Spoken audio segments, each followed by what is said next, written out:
వాళ్ళ పార్టీకి చెందినటువంటి మాజీ టీటీడీ చైర్మన్ ఏం స్టేట్మెంట్ ఇచ్చాడు అధ్యక్ష?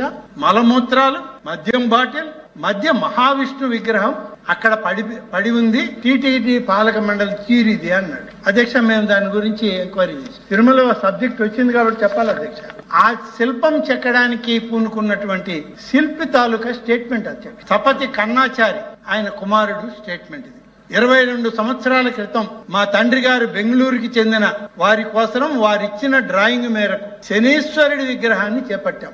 విగ్రహంలో సింహభాగం పూర్తయ్యే పరిస్థితుల్లో గదా ఆయుధంగాను చేతుల శిల్పాన్ని చెక్కాం.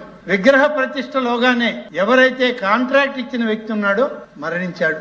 వారి కుటుంబ సభ్యులు కూడా ఈ విగ్రహాన్ని తీసుకుపోవడానికి ఇష్టపడలేదు. ఇదే సమయంలో మేము కూడా ఆర్థికంగా ఇబ్బందులు పడుతున్నాం కాబట్టి దాన్ని పూర్తి చేయలేక ఆ శనీశ్వర విగ్రహాన్ని యొక్క ముఖ కవలికలను కూడా పూర్తిగా చెక్కలేకపోయాం. 2003 అలిపిరి బాంబు పేలుడు జరగడంతో గౌరవ ప్రస్తుత ముఖ్యమంత్రి, ఆనాటి ముఖ్యమంత్రి శ్రీ నారా చంద్రబాబు నాయుడు గారి మీద జరిగిన దాడి అది అలిపిరిలో జరిగింది. ఆ సందర్భంలో ఆ ప్రాంతంలో ఉన్నటువంటి ఈ శిల్పుల చెక్కడం అనేటువంటి ఆ స్థలాన్ని సెక్యూరిటీ రీజన్స్ లో ఖాళీ చేశారు. ఖాళీ చేసిన తర్వాత చిన్న చిన్న విగ్రహాలు తీసుకుని శిల్పులు వెళ్ళిపోయారు. ఈ భారీ విగ్రహం అక్కడే పడిపోయింది. ఇది పూర్తి కాని విగ్రహం.